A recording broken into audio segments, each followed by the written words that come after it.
Going 2-2 in a 4-game series isn't the worst thing in the world, but when you start 2-0 and lose the last two, yeah, that is disappointing, especially when you could have easily gone 3-4 if not for error on a routine ground ball in game 4. But that's really not what the thing that would have you worried as a Bulldog fan.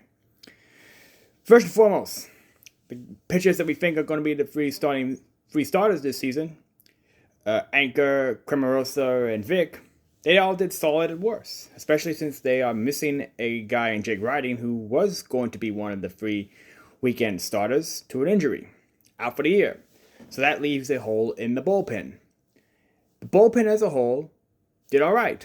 I mean, I know people are going to look and say, oh, they blew a game for that error in the top of the 8th. If it doesn't happen, the bullpen gets out of it, right? And I'm not particularly worried about game 3. I mean, I'm not shocked that Armstrong had his control issues from last year. And that was kind of a bullpen game anyway. There were some bright spots like Cruz. I think as the season goes along, the bullpen will get serviceable at worst.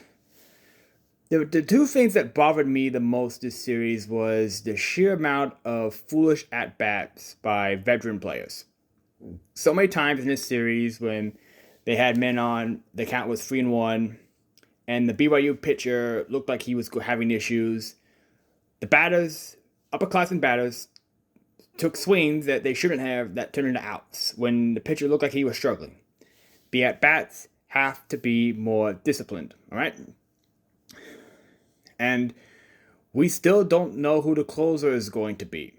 I think it might turn out to be Guerrero or Anderson based on how they've pitched.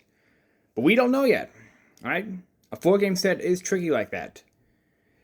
I didn't think there was any managerial issues from Overland. I thought he did a good job trying to yank guys when he had to or keep them in.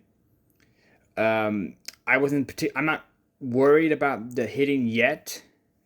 All right, the game 2 doubleheader on Saturday. That often in baseball, when you score a lot of runs, the next game or next day afterwards, you don't score any. So that wasn't a shock.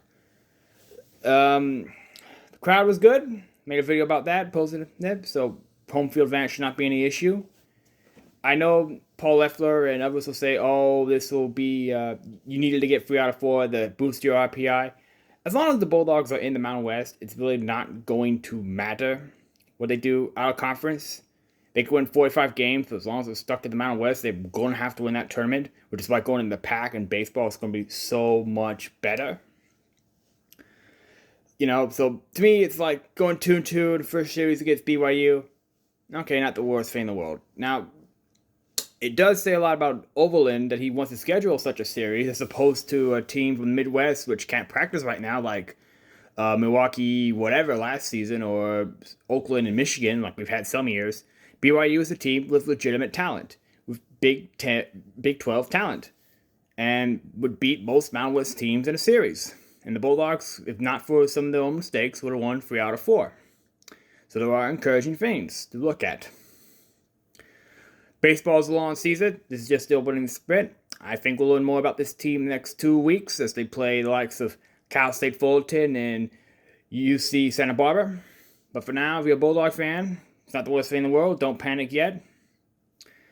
Bandball sports has got to come through for us because basketball is an absolute joke right now, unfortunately. And I'm not convinced that next year will be much better. But, we'll see. So, not a rough start to the year, 500 year. Let's see how it goes.